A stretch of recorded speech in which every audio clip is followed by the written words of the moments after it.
మహాదేవుడు మనలను ప్రేమించి మన బ్రతుకుల్లో మనకు అనుగ్రహించిన తన మహాప్రేమను బట్టి తన మహాకృపను బట్టి దేవాతి దేవునికి హృదయపూర్వక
ఖచ్చితమైన ప్రాపర్ ఎవిడెన్స్ మనకు అర్థమయ్యే అవకాశం ఉంటుంది. కానీ ఇవాళ అర్థం లేనటువంటి పరిస్థితుల్లో నేటి క్రైస్తవ్యము పరుగులెత్తుతుందన్న విషయాన్ని దయచేసి మర్చిపోవద్దు.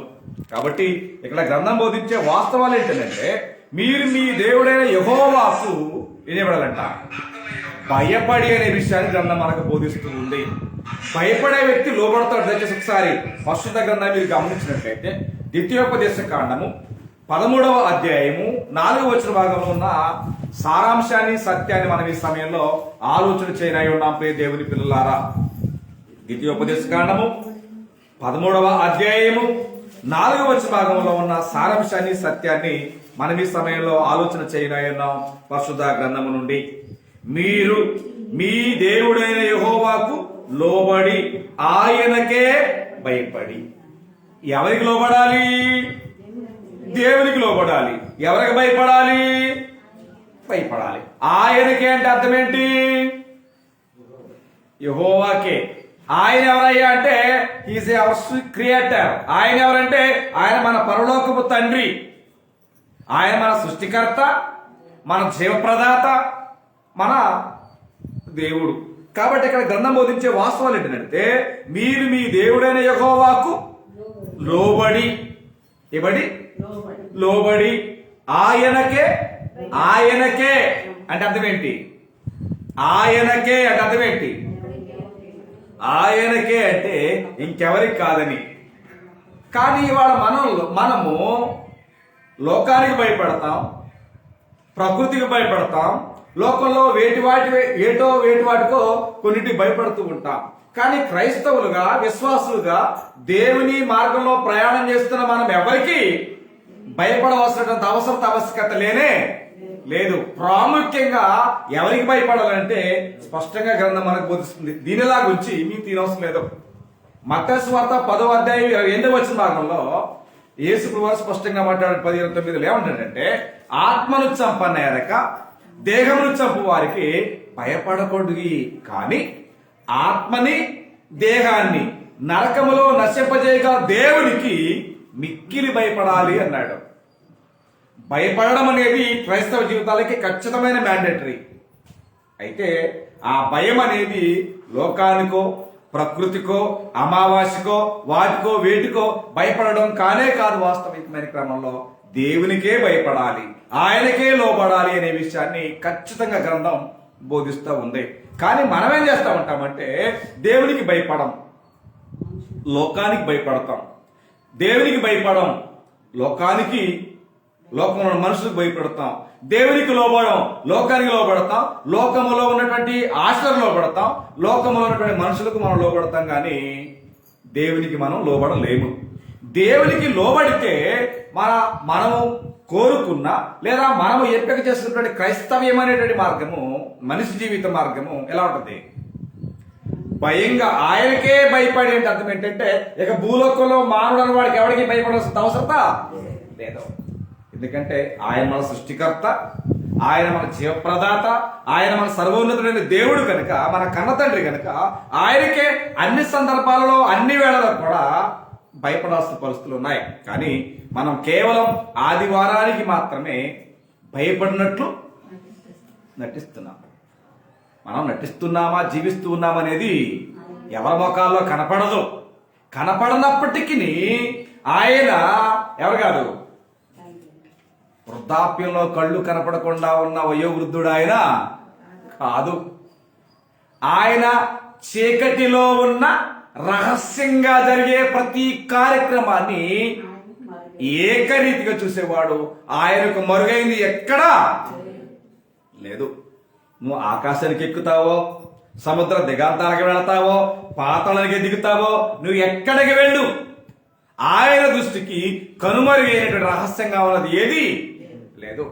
ఆయన సర్వవ్యాప్తంగా ఉన్న దేవుడు, ఆయన సర్వాంతర్యామైన దేవుడు.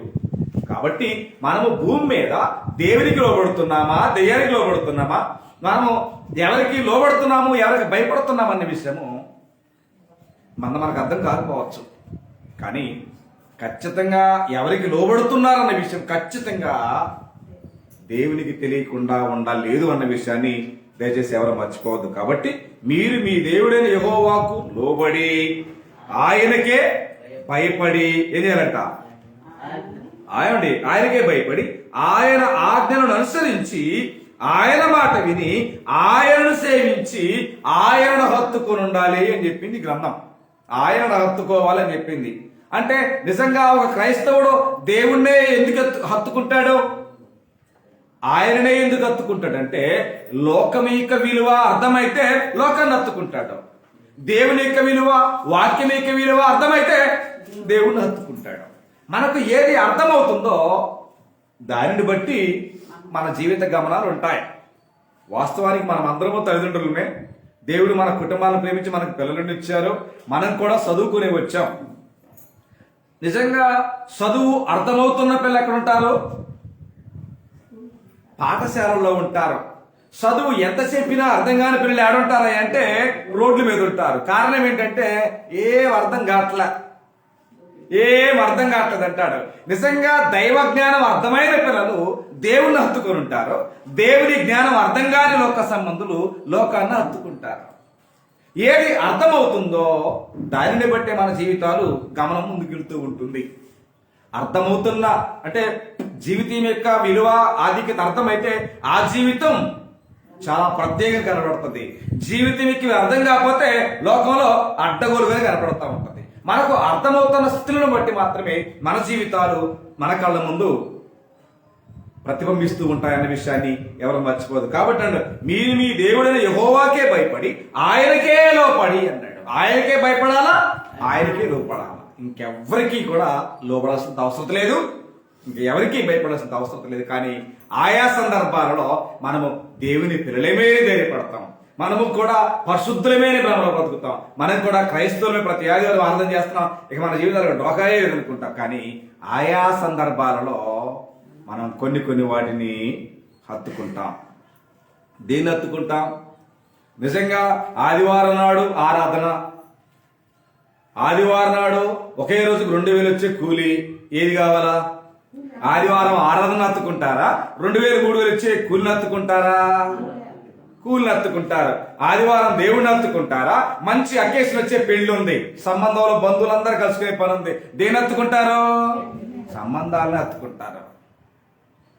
ఆదివారం నాడు ఆరాధన ఉంది, దేవుణ్ణి హత్తుకునే పరిస్థితుంది, దేవుణ్ణి కలుసుకునే ఆదివారం అనేటువంటి ప్రాముఖ్యత చాలా మంది క్రైస్తవులకు అర్థం కావట్లేదు. ఆదివారం యొక్క ఆరాధన అనేటువంటి విషయంలో ఎవరికి ఎందుకు కావట్లేదు అంటే, ఆదివారం నాడు సర్వోన్నతుడైన సర్వ సృష్టికర్త అయినటువంటి మన తండ్రి అయిన దేవుణ్ణి కలుసుకునేటువంటి గొప్ప పరిశుద్ధ దినము, మంచి అవకాశము. కానీ మనం ఏం చేస్తామంటే దేవుణ్ణి వచ్చే వారం కలుద్దాం, ఈ వారం బంధువులు కలుద్దాం అనేటువంటి భ్రమలో బ్రతుకుతున్న అజ్ఞాన క్రైస్తవ్యాన్ని ఎవడో బాగు చేయడం అసాధ్యమైన సంగతి. కాబట్టి విలువైన దేవుని జ్ఞానం ప్రపంచానికి అర్థం కావటం లేదు ఇప్పటికీ. అయితే భౌతిక సంబంధమైన జ్ఞానం మాత్రం అంటే ఎంబీఏ చేశాం, డబుల్ ఎంబీఏ చేశాం, డబుల్ పీజీ చేశాం, బిఏ చేశాం, వీటికి అడ్డపడ్డాం అని చెప్పి అబోధ కల్పన మాటలైతే గొప్పగానే పలుకుతున్నాం. కానీ దైవ సంబంధమైన దేవుని జ్ఞానం మాత్రం ప్రపంచానికి అర్థం కాని పరిస్థితి. అర్థం కావట్లేదంటే అర్థం కావట్లేదని మనం మాట్లాడుతున్నామంటే దాని ఆలోచన యొక్క విలువేడంటే మనస్సు లేదు. మనస్సుంటే ఖచ్చితంగా మార్గం ఉంటది. కానీ దేవుని వాక్యాన్ని, దేవుని యొక్క చిత్తాన్ని వినడంలో, గ్రహించడంలో, ఆలోచించడంలో సరి అయినటువంటి అవగాహన లేదంటే మనసు లేదు. మనసుంటే మార్గం ఉంటది. నిజంగా మనసు అనేటువంటి మాట విషయంలో వెండి, బంగారాలు, వజ్రాలు, వైడూర్యాలు అనేటువంటి వ్యక్తికి మరి దైవజనుడికి అవసరం లేదా? ఈ భూలోకంలో పుట్టిన ప్రతి మానవుడికి వెండి విలువ తెలుసు, బంగారు విలువ తెలుసు, రత్నాల విలువ తెలుసు. ఈ లోకంలో విలువైనటువంటి ప్రతి సంపద గురించినటువంటి అంటే వాటి విలువ మనకు తెలుసు. కానీ మన దైవజనుడు వాటిని ఎందుకు అవాయిడ్ చేశాడు? ఎందుకు వాటిని అందుకోలేదు అంటే వాటి విలువేంటో, వాటి నష్టమేంటో, వాటిని ఆశ్రయిస్తే నష్టమెంత అన్న విషయం తెలుసు. దైవ జ్ఞానం అర్థమైనటువంటి దైవజనుడికి అర్థమైంది. ఐ డోంట్ లైక్ ఇట్ అన్నాడు, నాకు అది ఇష్టమే లేదు అన్నాడు. కానీ దైవ జ్ఞానం అర్థం కానిటువంటి గెహజీ ఏం కోరుకున్నాడో, అవకాశం రానే వచ్చింది, ఈ రాత్రే నా జీవితాన్ని మార్చుకోవచ్చు అనుకున్నాడు. వెంబడించాడు. దేన్ని? రథాన్ని వెంబడించాడు. రథాన్ని వెంబడించి ఏమంటున్నాడు అని చెప్పి తెచ్చి ఇంట్లో పెట్టుకున్నాడు. ఏం సాధించాడు? ఏమండి, లోకాన్ని గాని, బంగారాన్ని గాని, వెండిని గాని, ఆస్తిని గాని, దేవుణ్ణి వదిలిపెట్టి ఈ లోకం అనే దానిలో నువ్వు దేనిని హత్తుకున్నా నీ జీవితానికి ఏముండదు? సుఖం గాని, సౌఖ్యం గాని, నెమ్మది గాని, సమాధానం అనేటువంటి పరిస్థితులే ఉండవన్న విషయాన్ని లోకంలో ఉన్న భక్తులు, లోకంలో ఉన్న మానవులు, గ్రంథంలో రాసిన భక్తులు ఎందరో చూసి పాఠాలు నేర్చుకోవాల్సిన పరిస్థితులు ఉంటే ఏ రోజుకి ఆ రోజు దులుపుకోవడమే తప్ప జీవితాల్లోకి ఏం లేదు, మార్పు లేని జీవితాలు వాస్తవానికి. కాబట్టి లోకాన్ని, ధనాన్ని హత్తుకున్న ఏకీ పరిస్థితి ఏమైంది? ఆడి విత్తనం భూమి మీద ఉన్నంత కాలం కుష్టి జీవితానికి అంకితమైంది. దైవజనుడుగానే ఉన్నాడు. కానీ వాక్యం ఎరిగిన వ్యక్తి పాపానికి దూరంగా బ్రతికే పరిస్థితులు. వాక్యం ఎరగని మనిషి ఎంత దూరం వెళ్ళినా, ఎక్కడికి వెళ్ళినా పాపాన్ని పాముకోవడమే తప్ప చేయగలిగిందేమీ లేదు వాస్తవానికి. కాబట్టి ఇక్కడ గ్రంథం మనకు బోధిస్తా ఉంది, మీరు మీ దేవుడైన యెహోవాకు లోబడి, ఆయనకు భయపడి, ఆయన ఆజ్ఞలు పాటిస్తూ, ఆయనను సేవిస్తూ, ఆయనను మాత్రమే హత్తుకోవాలని గ్రంథం మనకు బోధిస్తా ఉంది లేఖనానుసారంగా. కానీ దేవుణ్ణి హత్తుకోవడం అనే మాట చాలా కష్టతరమైన మాట. ఎందుకనంటే అది నిజంగా ఆ కష్టతరమైన మాట గురించి మీకు నిజంగా ఎక్స్ప్లెనేషన్ దాని గురించి వివరించాలంటే, కామెరలో వచ్చిన వ్యక్తికి అన్ని తింటానికి ఆస్కారం ఉందా? లేదు.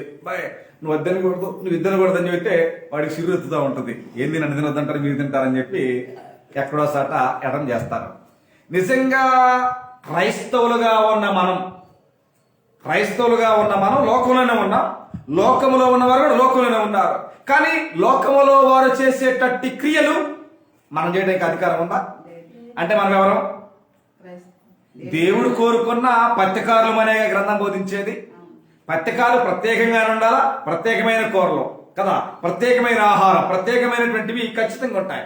దేవుడు కోరుకున్న ప్రజలు లోకంలో జీవించే వారు కూడా ఔషధం లాంటి వారే. ఏది పడితే అది తినటానికి, మాట్లాడటానికి, చేయడానికి మనకు అధికారం. ఎందుకంటే దేవుని హత్తుకొని ఉంటే నీకు అధికారం లేదు.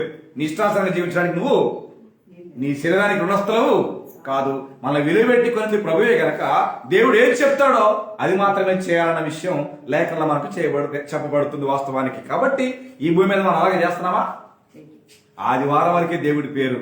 మిగిలిన లోకంలో మిగిలిన 7 రోజులు, మిగిలిన 6 రోజులు మనమే లోకాన్ని హత్తుకొని జీవించేటువంటి పరిస్థితుల్లో ఉంటున్నాం. అది దేవుడు కోరుకునేటువంటి క్రైస్తవ్యము కానే కాదనేటువంటి నగ్న సత్యాన్ని మనం ఎరగవలసిన వారమై ఉన్నాం దేవుని పిల్లడాల. కాబట్టి యెహోవాకే లోబడాలి అని చెప్పింది గ్రంథం. ఇంకెవ్వరికి లోబడేటువంటి అధికారాన్ని గ్రంథం అయితే బోధించట్లేదు. దాన్ని కూడా మీకు జ్ఞాపకం చేస్తాను. దినవృత్తాంతాలు 2వ గ్రంథం 30వ అధ్యాయము 18వ వచన భాగంలో ఈ మాటలు ఈ రీతిగా వ్రాయబడ్డాయి గ్రంథంలో. దినవృత్తాంతాలు 2వ గ్రంథం 30వ అధ్యాయము 8వ వచన భాగాన్ని, దినవృత్తాంతాలు 2వ గ్రంథం 30వ అధ్యాయము 8వ వచన భాగంలో దేవుని మాటలు ఈ రీతిగా వ్రాయబడ్డాయి పరిశుద్ధ గ్రంథంలో. 30వ అధ్యాయం 2వ దినవృత్తాంతాల గ్రంథం 8వ వచన భాగాన్ని, మీ పితరుల వలె అన్నాడు. ఎవరు మీ పితరులు? ఎవరు మీ పితరులు? అక్కడ ఎవరు మీ పితరులు? మీ పితరులైన ఇశ్రాయేలీల వలె మీరు అవిధేయులు కాక యెహోవాకు లోబడి ఆయన శాశ్వతముగా పరిశుద్ధపరిచిన ఆయన పరిశుద్ధ మందిరంలో ప్రవేశించి మీ దేవుడైన యెహోవా మహోగ్రత మీ మీద నుండి తొలగిపోవునట్లు ఆయనను సేవించుడి అన్నాడు.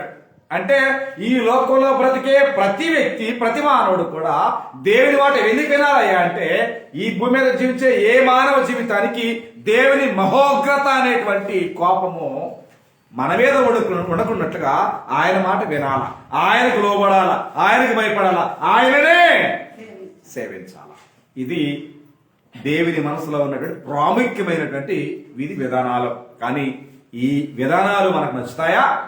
మనకు నచ్చవు. ఎందుకంటే మన కోరిక వేరు, మన రూటే సపరేట్. కాబట్టి ఎంతసేపటికి లోకాల గురించి, లోక సంబంధం వాటి గురించే మనం మనసు పెడతాం, కానీ దైవ సంబంధం వాటి మీద మన మనసు పెట్టడానికి ఆలోచన చెయ్యం. ఇది కరెక్ట్ అయినటువంటి సంగతి కాదు. కాబట్టి మీ పితరులలాగా మీరు ఏం చేయొద్దు, అవిధేయులుగా జీవించొద్దు.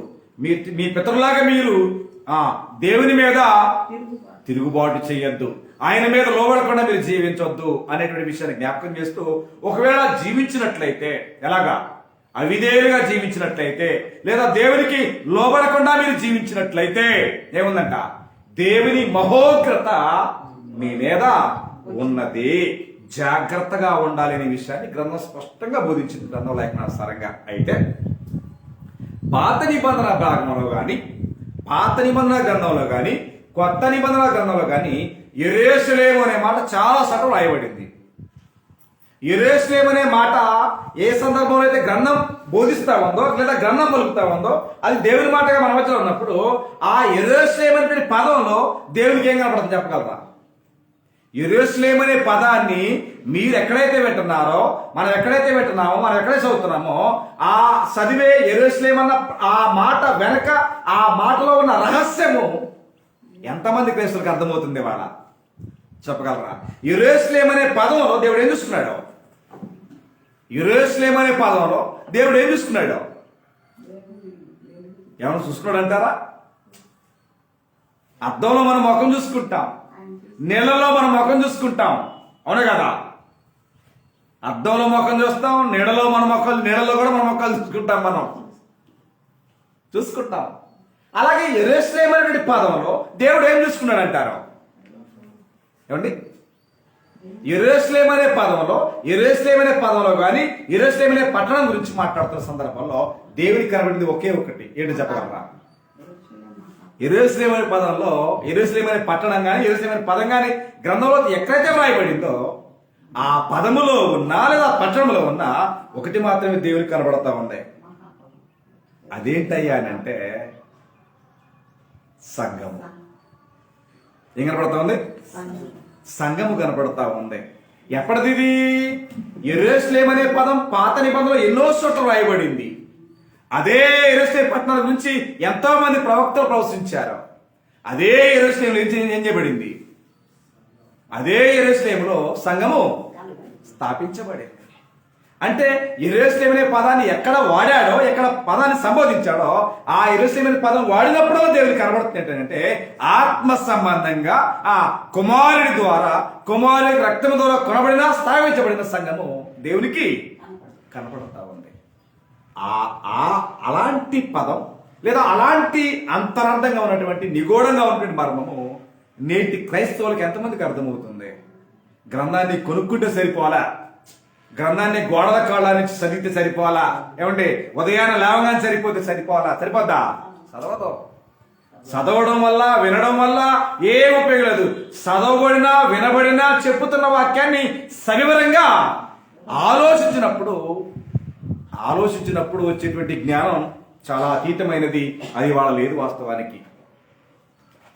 నిజంగా గ్రంథాన్ని నేను చెప్పేటువంటి మాటలు ఏం బోటకాలు ఏం కూడా కాదు. వాస్తవానికి యెరూషలేము అనే పట్టణం గురించి, యెరూషలేము అనే పదాల గురించి మీరు అక్కడ రాయబడింది అనేటువంటి పదాన్ని మీరు చదివినప్పుడు అది సంఘం గురించే నేను చెప్తున్నానంటే అది సొల్లు మాట కాదు. అది నిజమని అనుకుంటారా, అబద్ధం అనుకుంటారా? మీరు చెప్పడం మాట నిజమే. దాన్ని గురించినటువంటి దాని రుజువు కోసం లేదా నేడునటువంటి సమాజాన్ని మనం నమ్మించడం కొరకు మనం ఏదో చెప్పలేని అవసరం లేదు. ఖచ్చితంగా గ్రంథంలోనే ప్రాపర్ ఎవిడెన్స్ ఉంది. ఒక్కసారి యెషయా గ్రంథం చదవండి. మీరు తెచ్చేసి 2వ అధ్యాయాన్ని, యెషయా గ్రంథము 2వ అధ్యాయం. అంటే దేవుని మనసులో ఉన్న యెరూషలేము అనే పట్టణాల గురించి ఆనాటి ప్రజలకు అర్థమవడానికి దేవుడు ప్రవక్తల ద్వారా మాట్లాడిస్తూనే వచ్చారు. యెషయా గ్రంథము 2వ అధ్యాయము ప్రారంభ భాగంలో ఈ మాట ఇది వ్రాయబడింది. గ్రంథం నుంచి చదవబోతున్న ఈ సమయంలో యెషయా గ్రంథము 2వ అధ్యాయము 2వ భాగం చూడండి.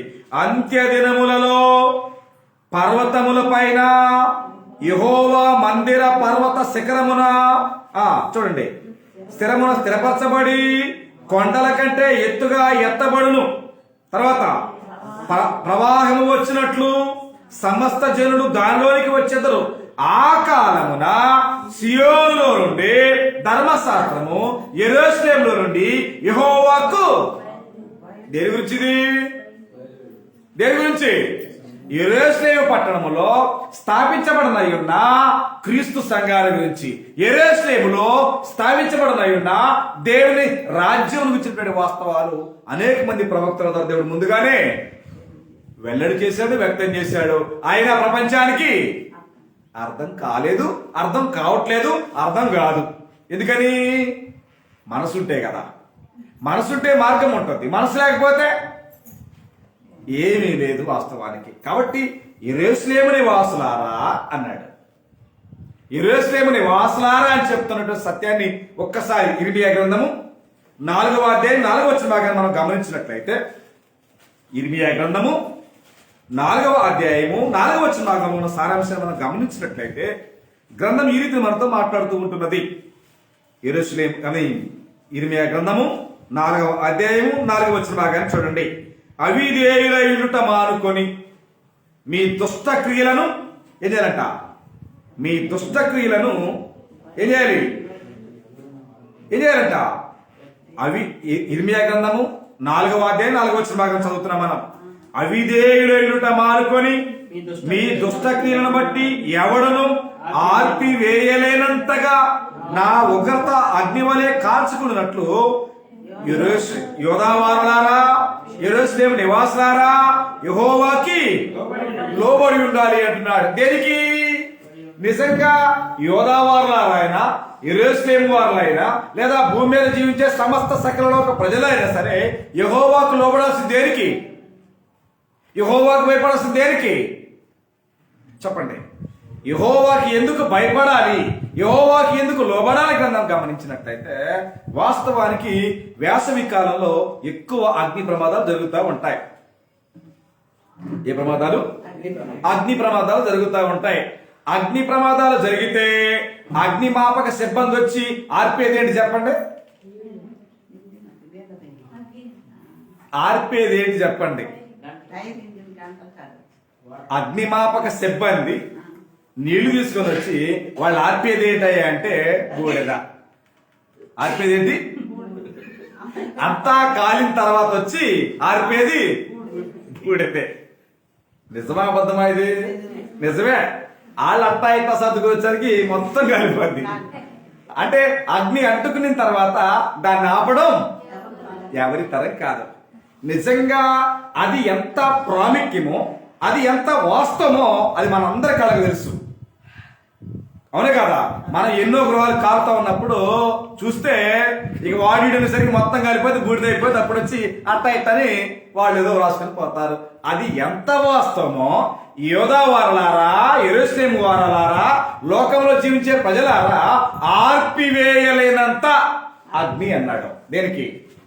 మీ దుష్టక్రియలను మానివేయకపోతే, మర్చిపోకపోతే, ఆ దుష్టక్రియల్లో మీరు మారు మనసు పొందకపోతే చెప్పాడు, స్పష్టంగా చెప్పాడు. చూడండి మరొకసారి, అవిధేయులుట మానుకొని మీ దుష్టక్రియలను బట్టి ఆర్పివేయలేనంత అన్నాడు.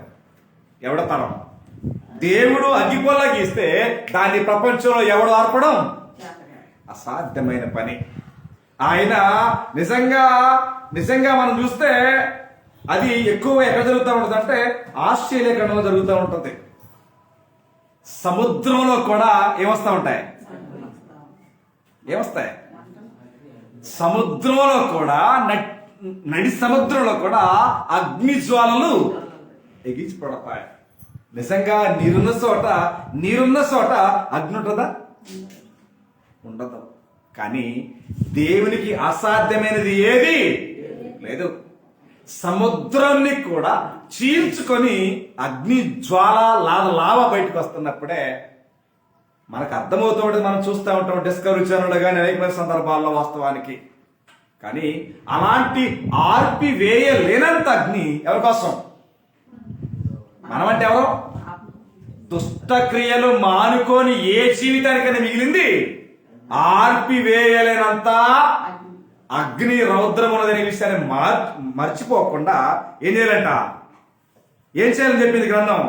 అలాంటి పరిస్థితి ఉన్నది కాబట్టి అది యోధా వారులైనా, యెరూషలేము వారులైనా, లేదా లోకంలో జీవించే వారు ఎవరైనా ఉండొచ్చు. What ever it maybe. దానిలో ఎగ్జంప్షన్ అనేది ఏమి లేదా మినహాయింపులు అనేవి ఏమి ఉండవు. మినహాయింపు ఏంటయ్యా అంటే ఆ అగ్ని మన ముందుకు రాకమునిపే మన జీవితంలో ఉన్న దుష్టక్రియలను మనం విడిచిపెట్టి పారిపోవాలని గ్రంథం మనకు బోధిస్తా ఉంది. నేను పారిపోయేది లేదు, ఎవడ భయపడేది అనుకుంటే ఉంటే ఇబ్బంది లేదు, నీకోసమే ఉంది. ఆర్పివేయలేనంత అగ్ని ఉందనే విషయాన్ని ఎవ్వరు మర్చిపోవద్దు ప్రియా సహోదరి సహోదరులారా. ఆ దేవుడు యోధావారు నుంచి హెచ్చరించాడు, యెరూషలేము నుంచి హెచ్చరించాడు, లేదా లోకం పిల్లలందరికీ కూడా అదే ఉందనేది పేతురు భావం కూడా అదే చెప్పాడు కదా పేతురు పత్రికలో. అప్పుడున్నటువంటి లోకము నీటి వరదలో మునిగిన శిక్షను, ఇప్పుడు ఉన్న లోకము భక్తిహీనత దేనికోసం? అగ్ని కొరకు భద్రం చేయబడుతుందని చెప్పుకొచ్చాడు. లోకంలో ఉన్న భక్తిహీనుడు కూడా మిగిలింది అగ్నే మిగిలింది, ఇంకేమీ లేదన్న వాస్తవాన్ని గ్రంథ ప్రకారం మీరు గమనించాల్సిన అవసరం ఉంది దేవుని పిల్లారా. కాబట్టి వాస్తవికమైన క్రమాలు మనం చూసినట్లయితే ఈ లోకంలో మానవునికి దేవుడు అన్ని ఇచ్చాడు, అన్నిటితో పాటు దేహాన్ని ఇచ్చాడు. ఈ దేహాన్ని దేవునికి లోపరుస్తున్నారా? ఆశలకు లోపరుస్తున్నారా? దేనికి లోపరుస్తున్నారు? అది ఆ వాస్తవాన్ని పౌలు మాట్లాడారు. రోమిలకు రాసిన పత్రిక 6వ అధ్యాయం 12వ వచనం భాగం చదవబోతున్నాం ఈ సమయంలో. రోమిలకు రాసిన పత్రిక 6వ అధ్యాయము 12వ వచనం భాగంలో దేవుని మాటలు ఈ రీతిగా మనతో మాట్లాడుతుంటున్నాయి పరిశుద్ధ గ్రంథము నుండి. రోమిలకు రాసిన పత్రిక 6వ అధ్యాయము 12వ వచనం భాగాన్ని, కాబట్టి శరీర దురాశలకు లోబడినట్లుగా సావులకు లోనైన మీ శరీరమును పాపమును ఏలనీయొద్దు అన్నాడు. పాపం ఏలింది అంటే, పాపం మన జీవితంలో ఉంది అంటే మన ఏలుబడి చేసేవారు ఎవరు? సాతానుడు. లేదా మన జీవితంలో పరిశుద్ధత ఉన్నది అని అంటే మనం ఏలుబడి చేసేవారు ఎవరు? మనం ఏలుబడి చేసేది ఎవరు? పాపం అనేది మన జీవితంలో ఉంటే మనల్ని ఏలుబడి చేసేది సాతానుడు. పరిశుద్ధత అనేటువంటిది మన జీవితంలో ఉంటే మనం ఏలుబడి చేసేవాడు ప్రభు. ఎందుకని? ప్రభువు. కాబట్టి యేసుని ప్రభువుగా మీ హృదయంలో ఏం చేసుకోనండి, ప్రతిష్ఠించుకోండి. ప్రభు అనే వాడికి అర్థం ఏంటి? రాజు. తర్వాత ఏలుబడి చేసేవాడు, తర్వాత పరిపాలన చేసేవాడు. కాబట్టి క్రైస్తవుల యొక్క జీవితాన్ని ఏలుబడి చేసేది, పరిపాలన చేసేది రాజుగా ఉంది ఎవరనంటే ప్రభు. నిజంగా నువ్వు పరిశుద్ధుడవైతే యేసు ప్రభు నిన్ను పరిపాలన చేస్తాడు. నువ్వు అపవిత్రుడవైతే నిన్ను పరిపాలన చేసేది అపవాది. కాబట్టి మీ శరీరములను ఏం చేయొద్దు, మీ శరీరమందు పాపమును ఏలనీయకుడే. మీ శరీరాలను దేనికి? దురాశలకు లోబడకుడినట్లు జాగ్రత్త పడాలి అన్నాడు. కానీ దేవుడి గురించి ఆలోచన చేస్తామా, శరీరం గురించి ఆలోచన చేస్తామా? శరీరం గురించి ఆలోచన చేస్తాం. ఎందుకని?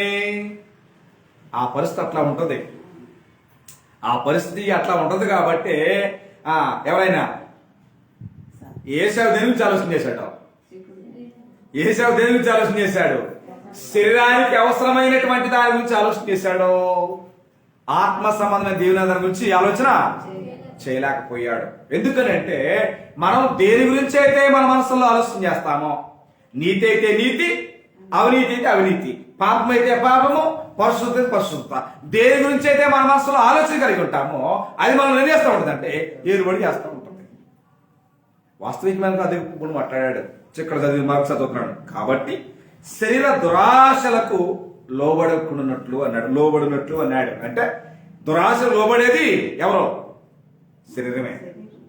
కాబట్టి ఆ శరీరం అనేటువంటి దురాశలు లోబడితే వచ్చేది ఏంటంటే పాపము. కాబట్టి ఆ పాపం అనే దాన్ని మీ దేహములకు లేదా మీ జీవితంలో వాటిని ఏలనీయొద్దు, మీరు జాగ్రత్తగా ఉండాలి అని చెప్పి దేవుడు లేఖనానుసారంగా మనల్ని కోరుతున్నాడు. వాస్తవానికి దేవుని పిల్లారా, అయితే నిజంగా దేవుడు మనలందరినీ పిలిచాడా లేదా? పిలిచాడు.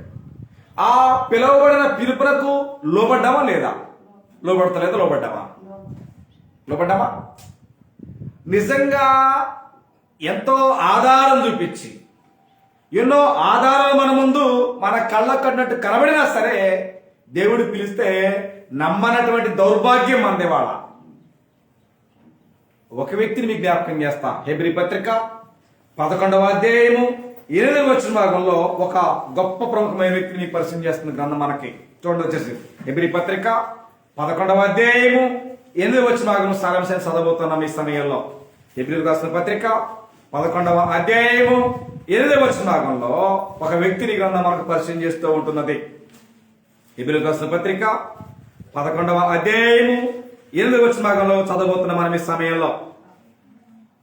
అబ్రహాము పిలువబడినప్పుడు విశ్వాసమును బట్టి ఆ పిలుపునకు లోబడి తాను స్వాస్థ్యముగా పొందనయున్న ప్రదేశమునకు బయలు వెళ్ళను అన్నాడు. అబ్రాహాము యొక్క స్థితి ఏంటి? అబ్రాహాము యొక్క పితరుల పరిస్థితి ఏంటి? నిజంగా దేవుని సన్నిధిలో కూడిన మనం ఒక్కసారి నా వైపు చూసి మేము క్రీస్తులో ఉండడం లేదా దేవుని తెలుసుకోవడం ఫస్ట్ జనరేషన్ అని చెప్పగలిగిన వారు ఎవరన్నా చెప్పండి. నేనే ఫస్ట్. ఇక అంటే నా వెనక ఉన్నటువంటి పితరులకు ఎవరికి యేసు ప్రభువు గురించి కానీ యెహోవా దేవుని గురించి కానీ తెలియని చెప్పని వారు ఎవరు ఉన్నారు? అక్కడ ఉన్నారంటారా? నిజంగా అయితే నేను మాత్రం ఫస్ట్ జనరేషన్. మా పితరులకు ఎవరికి తెలియదు, నేనే ఫస్ట్ జనరేషన్. అవునా కదా? అలాగని మనం ఉన్నామా? లేదు. ఎందుకని? నిజంగా అబ్రహాము యొక్క జీవితాన్ని కూడా మీరు గమనించినట్లయితే గ్రంథం నుంచి ఆయన పితరులు ఏం చేసేవాళ్ళు? ఆయన పితరుల యొక్క ప్రొఫెషన్, వృత్తి ఏంటి? ఏం చేసేవాళ్ళు? వాళ్ళు ఏం చేసేవాళ్ళు? వాళ్ళ వృత్తి ఏంటి? నిజంగా లోకంలో జీవించే ప్రతి మానవ కుటుంబానికి లేదా మానవ జీవితానికి అవసరమైన ఖచ్చితమైన వృత్తి ఏమండి? Work is the worship. పని దైవంతో సమానమైన విషయాన్ని గ్రంథం మనకు బోధిస్తూ ఉంది. కానీ అబ్రహాముకి వెనకున్న పితరులు ఏం చేసేవాళ్ళు? వాళ్ళు ఏం చేసేవాళ్ళు? వాళ్ళ వృత్తి ఏంటి? నిజంగా అబ్రహాం యొక్క విషయాన్ని మనం గ్రంథం నుంచి గమనించినట్లయితే యెహోషువ గ్రంథం జ్ఞాపకం చేస్తుంది ఒక్కసారి. ఎందుకంటే అబ్రహాం అని చదివినప్పుడు అబ్రహాం గురించి తెలియకపోతే చాలా సేమ్ తెచ్చి ఒక్కసారి మీకు జ్ఞాపకం చేస్తాను. యెహోషువ గ్రంథంలో అబ్రహాం యొక్క పితల యొక్క పరిస్థితి ఏంటో చదువుపోతున్న ఈ సమయంలో యెహోషువ గ్రంథము పరిశుద్ధ గ్రంథము నుండి 24వ అధ్యాయం చదవబోతున్న ఈ సమయంలో యెహోషువ గ్రంథము 24వ అధ్యాయము 2-3 వచనాలు. యెహోషువ జనులందరితో ఇట్లనెను, ఇశ్రాయేలు దేవుడైన యెహోవా చెప్పినది ఏమనగా, ఆది కాలము నుండి నీ పితరులు అనగా అబ్రహామునకును నాహోరునకును తెరాహు తండ్రి అయిన తెరాహు కుటుంబీకులు నది యూఫ్రటీస్ అద్దరిని నివసించి ఇతర దేవతలను పూజించిరి అన్నాడు. ఎవరిని? ఇతర దేవతలను పూజించిరి అని ఎక్కడ రాయబడింది? వేరే వేరే కవిత్వాల పుస్తకాల్లో వారు బొమ్మలమ్మే వ్యాపారం చేసినట్టుగా రాయబడింది వేరే చోట. కానీ అది మనకు అవసరం లేదు. కానీ వీళ్ళు మాత్రం ఏం చేసేవాడు అంటే విగ్రహారాధన చేసేవారు. మట్టిలో నుండి మాణిక్యాన్ని దేవుడు తీశాడు. ఎవరా మాణిక్యం అంటే అబ్రహాము. అబ్రహమా అని పిలవగానే ఏమన్నాడు? అన్నాడు, ఎవరయ్యా, నీ దేశం ఏంటయ్యా అని దేవుడు అబ్రహాము దేవుణ్ణి ప్రశ్నించలేదు. అబ్రహాముని పిలిచి నేను చూపించు దేశానికి వెళ్ళమన్నాడు. ఇటు చేయి చూపించాడు. ఏ దిక్కు? ఏ దూరం? ఏంటి అక్కడ? ఏముంది? తినడానికి ఉందా, ఉండటానికి ఉందా, ప్రయాణానికి ఉందా, నడవడానికి ఉందా, ఏముంది అక్కడ అని శూన్యంలో చూపించాడు దేవుడు అబ్రహామునికి. కానాను దేశాన్ని చూపించాడు లేదా? వెళ్ళాడా? ఎంత దూరం అయ్యా? కాలినడకలవా? ఫ్లైట్ ఉందా? బస్సు ఎత్తావా? ఏమెత్తావా? నాయన ఏమీ ప్రశ్నించలేదు. నిజంగా ఆయన కంటికి కనబడకుండా ఉన్న ప్రతి సత్యాన్ని దేవుని మాటను నమ్మాడు. కానీ ఇవాళ గ్రంథాన్ని ఇచ్చి, జీవితాన్ని ఇచ్చి, మన జీవితాలు పాపంగా మనం చేసుకుంటే మన జీవితాలను బాగు చేయడానికి తన కుమారుడు క్రీస్తుని యూరోకానికి పంపి మనందరి పాపభారాన్ని ఆయన మీద వేసి మీ జీవితాలను బాగు చేసుకుంటారు దరిద్రులు అంటే ఆయన ఏమన్నా చూశాడా? అయ్యా నీకు కాణం దేశాన్ని ఇస్తానని చెప్పాడు. ఆ దేశాన్ని చూడాల, అది ఎక్కడుందో ఎలాగ వెళ్ళాలో కూడా తెలియదు. కానీ ఇక్కడ మీరు హెబ్రీ పత్రిక 11వ అధ్యాయం ఒక్కసారి మరొకసారి చదువుతాను, మీకు అవసరం చెప్పబడుతుంది. మీకు ఇక్కడ హెబ్రీ పత్రిక 11వ అధ్యాయము 8వ వచనం సారాంశాన్ని మనం గమనించినట్లయితే ఒక్కసారి చదవబోతుంది దాన్ని. హెబ్రీ పత్రిక 11:8 ఏం రాయబడి ఉందనంటే, అబ్రహాము పిలువబడినప్పుడు విశ్వాసమును బట్టి ఆ పిలుపునకు లోబడి, మనం కూడా దేవుడు పిలిచాడు కానీ ఆ పిలుపుకి అబ్రహాము లోబడ్డాడు. కానీ అదే పిలుపుకి మనం లోబడుతున్నామా? మనం లోబడాలంటే ఇల్లు ఇస్తావా, ఉద్యోగం ఇస్తావా, ఫ్లైట్ ఇస్తావా, కార్ ఇస్తావా, లోక సంబంధంగా ఏమిస్తావు? ఇస్తేనే లోబడేది, ఇస్తేనే నమ్మేది, ఇస్తేనే ప్రార్థనకు వచ్చేది, ఇస్తేనే చర్చలు కాలు పెట్టేది. మాకు ఎవడమన్నాడు? ఎవడికి అవసరం? ఆ పత్తి వ్యాపారం దేవుడికి అవసరం లేదు. కానీ అబ్రహాము గురించి మీరు ఆలోచన చేసినట్లయితే చూడండి, అక్కడ తాను లోబడి తాను స్వాస్థ్యంగా పొందలేన ఆ ప్రదేశంలోకి బయలు వెళ్ళను, మరియు ఎక్కడికి వెళ్ళవలెనో అది ఎరగక బయలు వెళ్ళాడు. అది ఎక్కడికి వెళ్ళాలో ఎలా వెళ్ళాలన్నది కూడా తెలియదు ఆయనకి. అయినా దేవుని మాట అంటే వేదంగా నమ్మేటువంటి అబ్రహాము బయలుదేరి వెళ్ళాడు. నేను చూపించే దేశానికి వెళ్ళమన్నాడు. ఇవాళ చూపించని దిక్కులేదు అవునా కదా? గ్రంథంలో అనేకమైన ఆధారాలు చూపించాడు. గ్రంథంలో లోకంలో మనందరి కళ్ళ కనబడేట్టుగా తన కుమారుడైన క్రీస్తు ప్రభువు వారిని గొల్గోతు కొండ మీద, కలువరి శిలువ మీద తన ప్రాణాన్ని అప్పగించాడు. అది కళ్ళారా చూస్తున్నాం మనం. అయినా మనకే లేదు, మనకు చూస్తేనే లేదు అంటే కారణం. ఆయన ఏ ఆధారం చూడకుండానే దేవుని మాట మీద నమ్మకం ఉంచి వెళ్ళగినటువంటి ఘనత ఆయన. కాబట్టి ఇప్పుడు దేవుని పిల్లలారా, భక్తి అంటే ఆశామాస అనుకోవద్దు ఎప్పుడు కూడా. ఏదో భక్తి అంటే టైంపాస్ కోసం చేసేది కాదు. నమ్మకంతో, వినయంగా, విధేయతగా దేవుని మెప్పించగలిగే భక్తి కావాలని దేవుడు కోరుతున్నాడు. కానీ వాళ్ళ ఆ భక్తి చూద్దామన్నాడా? కనిపించటం లేదు. ఆ భక్తి కావాలి దేవునికి. నీకిష్టమైన భక్తి, నువ్వు ఎంపిక చేసుకున్న భక్తి, నువ్వు నచ్చిన భక్తి నీకు అవసరమేమో, ఆ దేవుడికి అవసరం లేదు. అదే అన్నాడు, మనుష్యుల దృష్టికి యోగ్యమైనది, దేవుడి దృష్టికి అది అసహ్యం అని చెప్పుకొచ్చాడు. భక్తి అనేది నీకు నచ్చినట్టుగా చేసేది కాదు, దేవుడికి నచ్చినట్లుగా, దేవుడు కోరుకున్నట్టుగా, దేవుడికి మహిమగా చేయగలిగేదే దేవుడు కోరుకున్న భక్తి. అది లోబడేటువంటి స్థితి, లోబడేటువంటి జీవితం దేవుని పిల్లల. కానీ ఇవాళ నాకు ఉందా? ఏ మాత్రం కూడా లేదు వాస్తవానికి. కాబట్టి క్రైస్తవులమే, మా పితరుల క్రైస్తవులు, వాళ్ళ పితరుల క్రైస్తవులు మొత్తం ఏమంటే మేము క్రైస్తవ కుటుంబంలోనే పుట్టామని చెప్పుకున్నామే. మనము ఎవరికి లోబడుతున్నాం వాస్తవానికి? దెయ్యానికా, భూతాలకా, దేవునికా? ఆ ప్రాథమికమైన సత్యాన్ని పౌలు మాట్లాడారు గలతీ పత్రిక చూడండి 4:3 భాగాన్ని.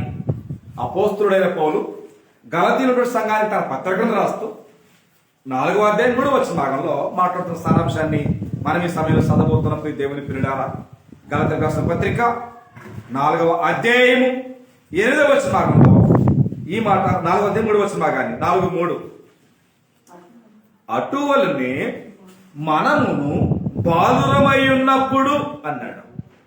ఎప్పుడు బాలురము? అటువలనే మనమును బాలురమై ఉన్నప్పుడు, చూడండి, బాలురమై ఉన్నప్పుడు లోక సంబంధమైన, చూడండి, లోక సంబంధమైన మూలపాఠములకు లోబడి దాసులమై ఉంటిమి అన్నాడు. ఎవరికి దాసులమై? చూడండి స్పష్టంగా మీరు చదివినట్లయితే, అటువలనే మనమును బాలురమై ఉన్నప్పుడు అన్నాడు. ఎప్పుడు బాలురం? ఎలా బాలురం చెప్పండి. నిజంగా ఎఫెసు పత్రికలో మీరు చూస్తే మనము దేవుని యొద్దకు రావడానికి, మనం దేవుని యొద్దకు తేవడానికి ధర్మశాస్త్రం మనకేమైంది? ధర్మశాస్త్రం మనకి ఏంగా వ్రాయబడింది? ధర్మశాస్త్రము అంటే లోకములో ఉన్న ఆనాటి ఇశ్రాయేలులే గాని, లేదా లోకములో ఉన్న అన్యజనులుగా ఉన్న మనమే గాని దేవుని యొద్దకు తేవడానికి ధర్మశాస్త్రం ఏమైంది? ధర్మశాస్త్రం ఏమైంది? ధర్మశాస్త్రము దేవుని యొద్దకు తేవడానికి ధర్మశాస్త్రం ఏమైంది అంటే, ధర్మశాస్త్రము బాల శిక్షకుడు అయింది అని చెప్పుకొచ్చింది గ్రంథం. ఎవరికి? ఆనాటి ఇశ్రాయేలులకే గాని, ఈనాడు ఉన్నటువంటి అన్యజనులకే గాని, మనలందరినీ కూడా దేవుని యొద్దకు తేవడానికి, క్రీస్తు వద్దకు నడిపించడానికి ధర్మశాస్త్రము బాల శిక్షకుడు అయింది అనే మాట నేను చెప్పి ఓకదప్పుడు మాట కదా. ఒకసారి గలతీ పత్రిక చూడండి, 3వ అధ్యాయాన్ని. గలతీయులకు రాసిన పత్రిక 3వ అధ్యాయము 24 భాగాన్ని. కాబట్టి మనము విశ్వాస మూలమున నీతిమంతులమని తీర్చబడినట్లు క్రీస్తునొద్దకు మనం నడిపించుటకు ధర్మశాస్త్రం మనకి ఏమైంది? బాల శిక్షకుడు ఆయన అని అన్నాడు. అంటే ధర్మశాస్త్రం అనేది లేకపోతే మనకు ఓనమాలు లేవు. ఉన్నాయా? లేవు. కాబట్టి ఆనాటి ఇశ్రాయేలునే కానీ, ఈనాడు ఉన్నటువంటి లోకముల అన్యజనులనే కానీ, మనలందరినీ కూడా క్రీస్తునొద్దకు నడిపించాలి అంటే ధర్మశాస్త్రం అనే బాలశిక్ష అవసరం చెప్పుకోడు. అంటే నిజంగా బాలశిక్ష అర్థం ఏంటంటే, అప్పుడే నేర్చుకోబోతున్నటువంటి పసిపిల్లలకు పాఠాలు అంటే ఆ ఓనమాలు నేర్పేటువంటి పరిస్థితి కనుక మనం అదే గలతీ పత్రికలో అన్నాడు, మనము ఎప్పుడైనా బాలురమై ఉన్నప్పుడు అన్నాడు. అంటే భక్తి విషయంలో ప్రారంభ దశలో అన్నాడు. భక్తి విషయంలో మనం ప్రారంభ దశలో ఉన్నప్పుడు, అటువలే మనమును బాలురమై ఉన్నప్పుడు లోక సంబంధమైన మూలపాఠములకు లోబడి అన్నాడు. మూలపాఠాలు అంటే అర్థం ఏంటి? పుట్టోట కింద చూడండి ఒకసారి, 4వ అధ్యాయంలోనే పుట్టోట కింద 4వ చూడండి. అటువలనే మనమును బాలురమై ఉన్నప్పుడు లోక సంబంధమైన మూలపాఠములకు అంటే అర్థం ఏంటంటే భూతములకు అన్నాడండి. అంటే లోకములో చెప్పే మూలపాఠాలన్నీ కూడా ఏ సంబంధమైనవి? భూతాల సంబంధమైనవి, దెయ్యాల సంబంధమైనవి. కానీ క్రైస్తవులకి ఏ అవసరం ఇప్పుడు అంటే అయ్యే అవసరం. ఇప్పుడు వాక్యం అవసరం లేదు, దేవుని ఉద్దేశం అవసరం లేదు, దేవుని చిత్త ప్రజలకు అవసరం లేదు. కానీ లోకం యొక్క మూలపాఠాలతో మాత్రమే మనకి పని ఉన్నట్టుగా మనం భ్రమలో బ్రతుకుతున్న క్రైస్తవులు. కానీ ఆ మూలపాఠాల వల్ల లోకములో ఉన్న అపవాదికి మహిమేమో కానీ దేవునికి మహిమ కలిగే పరిస్థితి కాదు. కాబట్టి దేవునికి మహిమే కలగాలి అంటే మనకేం తెలియాలా? లోకంలో ఉన్న సాతానికి మహిమ కలగాలంటే లోక సంబంధమైన మూలపాఠాలు మాత్రం చాలా ప్రాముఖ్యమైనవి. కానీ సర్వోన్నతుడైన సర్వ సృష్టికర్త అయిన దేవునికి మహిమకరంగా మన జీవితాలు ఉండాలంటే మనకేం తెలియాలా? మనకేం తెలిస్తే దేవుడు మహిమపరచబడతాడు అంటే ప్రార్థనకి వెళ్ళడం తెలిస్తే సరిపోదు. అర్థమవుతుందా? ప్రార్థనకి వెళ్ళడం తెలిస్తే సరిపోదు. ఆదివారం వస్తే ఏడకోసారి కూర్చొని వచ్చి పాటపాడి ప్రార్థన చేసి ఏదో నచ్చింది ఇచ్చేసి వచ్చేసేస్తే అది భక్తి అవ్వదు, అది దేవుడు నచ్చడం. కానీ ఈ భూమి మీద ప్రతి క్రైస్తవ జీవితానికి తెలుసుకోవాల్సినటువంటి గొప్ప నగ్న సత్యం ఏంటో గ్రంథం బోధిస్తూ ఉంది. దయచేసి ఒకసారి రోమిలకు రాసిన పత్రిక 12వ అధ్యాయము 2వ వచనం. రోమిలకు రాసిన పత్రిక 12వ అధ్యాయము 2వ వచనం. మీరు ఈ లోక మర్యాదను అనుసరింపక ఉత్తమమును అనుకూలమును సంపూర్ణమైన దేవుని చిత్తమేదో పరీక్షించి తెలుసుకున్నట్లు మీ మనస్సులు మారి రూపాంతరం పొందాలని దేవుడు కోరుతున్నాడు. అంటే ఆరాధించే ఆరాధికుడికి, ప్రార్థించే భక్తుడికి, పరిశుద్ధుడిగా జీవించే విశ్వాసికి ఏం తెలియాలా? ఉత్తమమైనది ఏంటో, అనుకూలమైనది ఏంటో, సంపూర్ణమైనది ఏంటి, ఈ మూడు ఎక్కడున్నాయని చెప్పింది గ్రంథము. చెప్పండి. మీరు ఈ లోక మర్యాదను అనుసరించొద్దు. ఎందుకని? లోకం గాని, లోక మర్యాద గాని, లోక పాఠాలు గాని ఎవరివి? భూతాల సంబంధమైనవి, అవి అపవాది సంబంధమైనవి కనుక వాటిని మినహాయిస్తే క్రైస్తవులకు అర్థం కావాల్సింది ఏంటంటే 1 ఉత్తమమును, 2 అనుకూలమును, 3 సంపూర్ణమైనది ఏంటంటే దేవుని చిత్తం. కానీ ఇవాళ ప్రజలెవ్వరికీ దేవుని చిత్తం తెలియకపోయినా మేము క్రైస్తవమే. ఎప్పటి నుంచి? మా తాతల క్రైస్తవులు, వాళ్ళ తాతల క్రైస్తవులు, వాళ్ళ తాతల మేము పుట్టుకతో పుట్టి క్రైస్తవులు అని చెప్తారు. ఏం తెలియకపోయినా, అనుకూలమైన ఉత్తమమైన దేవుని చిత్తమేదో తెలియకపోయినా మేము క్రైస్తవమే. అవుద్దా? ఈ లోకంలో భ్రమలో బతకొచ్చు, సెల్ఫ్ సాటిస్ఫాక్షన్, మేము కూడా క్రైస్తవులమే, మేము కూడా ఆరాధికులమైన భ్రమలో బతకొచ్చు. కానీ దేవుని సంతోష పెట్టాలి అంటే ఏం తెలియాలా? దేవుని చిత్తమే తెలుసుకోకుండా ఒక మానవుడు దేవుని సంతోష పెట్టడం అనే మాట అసాధ్యమైన సత్యాన్ని గ్రంథం మనకు బోధిస్తా ఉంది దేవుని పిల్లలు. కాబట్టి లోకములో ఉన్న మూలపాఠాలతో క్రైస్తవులకు సంబంధం లేదు. ఎందుకంటే అవి దెయ్యాల సంబంధమైనవి, అవి భూతాల సంబంధమైనవి, అవి లోక సంబంధమైనవి కనుక మనం ఏం చేయబడ్డామంటే లోకము నుండి మనం వేరు చేయబడ్డాం. వేరు చేయబడిన క్రైస్తవునికి లోకంలో ఉన్న మూలపాఠాలతో మనకు పని లేదు. కానీ ఇవాళ అల్టిమేట్ అంటాడు. అంటే అర్థం ఏంటంటే అటు లోకంలో ఉంటాం, ఇటు క్రీస్తులో ఉంటాం. ఆదివారం క్రీస్తులో, మిగిలిన 7 రోజులు లేదా మిగిలిన 6 రోజులు లోకంలో ఉంటాం అనేటువంటి ఫ్లెక్సిబిలిటీ కలిగినటువంటి ప్రజలు ఇవాళ క్రైస్తవులుగా లోకంలో ఉన్నారు. లోకంలో ఉంటే ఉండొచ్చు, కానీ వారి జీవితాల ద్వారా దేవుని మహిమపరచడం అనేటువంటి మాట యాజ్ ఇంపాసిబుల్, అసాధ్యమైన పని విషయాన్ని దయచేసి ఎవరు మర్చిపోవద్దు. ఎందుకనంటే మనము ఏ పరిస్థితుల్లో కొనసాగుతున్నామనే సత్యము దేవునికి తెలియదు కాదు, దేవుడు చూడండి కాదు, దేవుడు పరిశీలించింది కాదు. కాబట్టే కదా కీర్తన గ్రంథం అంటాడు 14వ అధ్యాయం 2వ వచనంలో వివేకము కలిగి. ఏ విషయంలో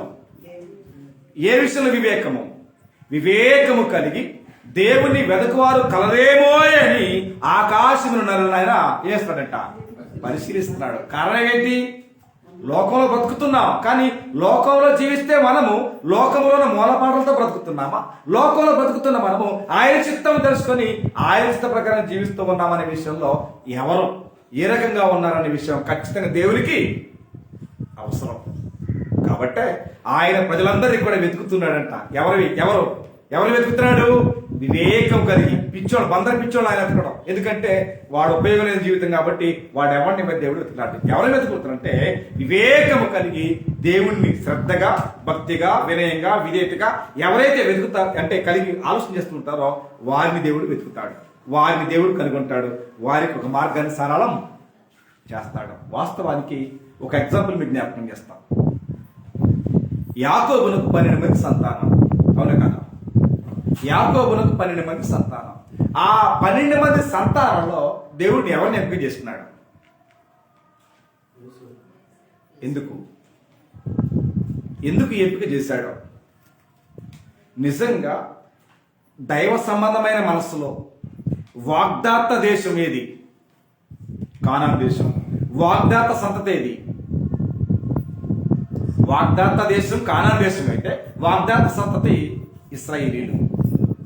ఇశ్రాయేలీయులందరూ కూడా సజీవులుగా బ్రతకాలి అంటే ఎవరికి ఇచ్చిన వాగ్దానం ప్రకారంగా అబ్రహాం రాత్రి వేళ బయటకు తీసుకొచ్చి ఆకాశ నక్షత్రాలు లెక్క పెట్టమన్నాడు. లెక్క పెట్టలేదు. కారణం ఏంటి? అది అసాధ్యమయ్యే పని. ఏమన్నప్పుడు నీ సంతానము ఆకాశ నక్షత్రముల వలె కంటే, ఇసుక రేణువుల కంటే విస్తారమైన నీ సంతానం అని చెప్పి అవకాశం కోసం, అవసరం కోసం దేవుడి మాట చెప్పాల. ఎందుకని సంఖ్యాకాండం చెప్పిన మాట ప్రకారంగా ఆయన అబద్ధమాడడానికి మానవుడు కాడు, పశ్చాత్తాపడటానికి నరమాత్రుడు కాదు, ఆయన మాట ఇచ్చి స్థాపించకుండునా అనే మాట రాయబడింది. అయితే ఇక్కడ అబ్రాహాముకి దేవుడు ప్రామిస్ చేశాడు, అయ్యా నీ సంతానము ఆకాశ నక్షత్రముల కంటే, ఇసుక రేణువుల కంటే నీ సంతానం గుర్తవుతుంది అని చెప్పాడు. అయిందా? అబ్రహాముకి చెప్పే సమయానికి అయిందా అంటే అవల. అబ్రహాము కూడా మనసులో ఉంది, ఏముంది? నాకు ఆస్తి ఉంది, అంతస్తుంది, ఐశ్వర్యం ఉంది, అయినా నాకు ఒక వారసుడు లేడే అనేటువంటి భ్రాంతి, చింత అతని మనసులో ఉంది. అయితే ఆయన మనసులో ఉన్నది ఏదో బయటకు రాలేదు, కానీ సారా మనసులో ఉన్న మాట మాత్రం ఖచ్చితంగా బయటకు వచ్చింది. మీదటికి ఈ సంవత్సరమున మేము తిరిగి వచ్చే సమయానికి నీవుడిలో బిడ్డ ఉంటాడు అని చెప్పాడు. అప్పుడు సారా ఏం చేసింది? కారణం ఏంటి అంటే హాస్యాస్పదం అనుకుంటుంది గ్రంథం. అంటే ఆమె అనుకుంటుంది హాస్యాస్పదం. అది దేవుని నుండి వచ్చినటువంటి మాట కనుక అది హాస్యాస్పదమైంది కాదు, అది అవసరాలను అడ్డు పెట్టుకోవడానికి చెప్పిన మాట కాదు. దేవునికి అసాధ్యమైంది ఏమీ లేదు అని అనడంలో ఉన్న ఆంతర్యాన్ని ఎవరు చెప్పారు తెలుసా? బాప్తిస్మిచ్చి యోహాను చెప్పారు మత్తయి 3వ అధ్యాయంలో. ఏమంటే తెలుసా? అబ్రహామునికి పిల్లలే పుట్టాలనంటే సారా అవసరం లేదన్నాడండి. అన్నాడా లేదా? అబ్రహాముకి పిల్లలు పుట్టాలంటే సారా అవసరం లేదు, ఎవరి వల్ల అవుతుంది అంటాడు. ఎవరి వల్ల అవుతుందని చెప్పాడా? ఈ రాళ్లల్లో నుండి కూడా పిల్లలు తీస్తారని చెప్పాడు. తెలిసి ఒకసారి మీకు మాట జ్ఞాపకం చేస్తాను. మత్తయి సువార్త 3వ అధ్యాయంలో, మత్తయి సువార్త 3వ అధ్యాయంలో ఈ మాట ఇంటిగా వ్రాయబడింది గ్రంథం నుండి. మత్తయి సువార్త 3వ అధ్యాయము చూడండి, 8వ వచన భాగాన్ని. 3వ అధ్యాయం 8 వచనాలు. అబ్రహాము మాకు తండ్రి అని మీలో మీరు చెప్పుకొని తలంచవద్దు, దేవుడు ఈ రాళ్ల వలన ఆ అబ్రహామునకు పిల్లలు పుట్టింపగలడని. సారా కావాలా? అవసరం లేదు. దేవునికి అసాధ్యమైనది ఏమీ లేదని ప్రూవ్ చేయడానికి నిదర్శనాలు వాస్తవానికి గ్రంథం నుండి. కానీ ఇవాళ ఆ వాస్తవాల వెలుగులో మనం ఉంటున్నామంటే లేదు. కానీ ఆయన ఎన్నో నమ్మాడు, కానీ మనం ఒక్కటి కూడా నమ్మలేకపోతున్నాం. ఒక్కటి కూడా అంటే అర్థం తెలుసు మీకు? అబ్రహాము ఎన్నో నమ్మాడు, ఏం కాకుండా, కళ్ళతో చూడకుండా, చేతితో తాకుండా ఆయన ఎన్నో వాస్తవాలు దేవుని మాట చెప్పింది వాస్తవమని చెప్పి నమ్మాడు. నేను బయట పెడుతున్నాను. అయితే ఇక్కడ మనం అనుకునే మాట ఏంటంటే, యాకోబు యొక్క 12 మంది గర్భవాసం నుంచి ఒక వ్యక్తిని ఎంపిక చేసుకున్నాడు. కారణం ఏంటి? దేవుడు అబ్రహాముకు వాగ్దానం చేశాడేమని, నీ సంతానం ఆకాశ నక్షత్రాలు, నీ సంతానము ఇసుక రేణువులు అని చెప్పి దేవుడు వాగ్దానం చేశాడు. కానీ అన్ఫార్చునేట్లీ అనుకోకుండా దేశానికి ఏమొచ్చింది? కరువు వచ్చింది. ఆ కరువులో, ఆ కాటకాలలో ప్రజలందరినీ రక్షించాలంటే అక్కడ ఐకాన్ ఎవరైనా నిజంగా యోసేపు గురించి 11 మంది తన అన్నల యొక్క మనసులో ఏముంది? ఈర్ష్య, ద్వేషం, పగ, ప్రతీకారం ఉంది. యోసేపు కనబడినప్పుడల్లా వాళ్ళు చెప్పుకునే మాట ఏంటి? వీడు కళలు చెప్పుకునేవాడు వస్తున్నాడు. అంటే కళలు చెప్తున్నాడంటే ఎచ్చులు చెబుతున్నాడనో, బడాయిలు చెబుతున్నాడనో వారు ఊహించారు. అంటే దేవుని యొక్క దివ్యమైన జ్ఞానం వారికి అర్థం కాల. ఆ 12 మంది ఎవరికి అర్థమైంది దేవుని జ్ఞానం?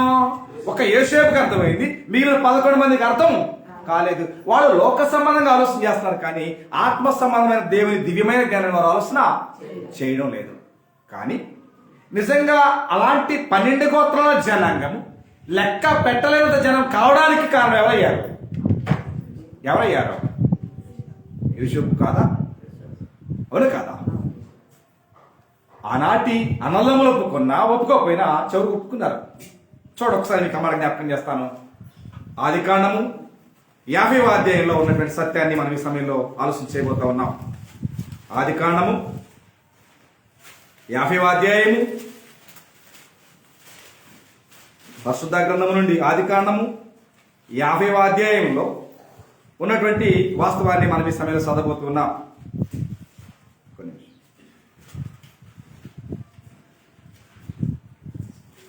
అది ఏ రకమైనటువంటి మేలైనటువంటి విషయంలో వాస్తవికమైన సమయంలో ఆ మాట రాయబడింది. ఒకసారి ఆదికాండము 50వ అధ్యాయం 18-19 వచనాలలో, మరియు అతని సహోదరులు పోయి అతని ఎదుట సాగిలపడి, ఇదిగో మేము నీకు దాసులమని చెప్పగా అన్నాడు. ముందే చెప్పాడు.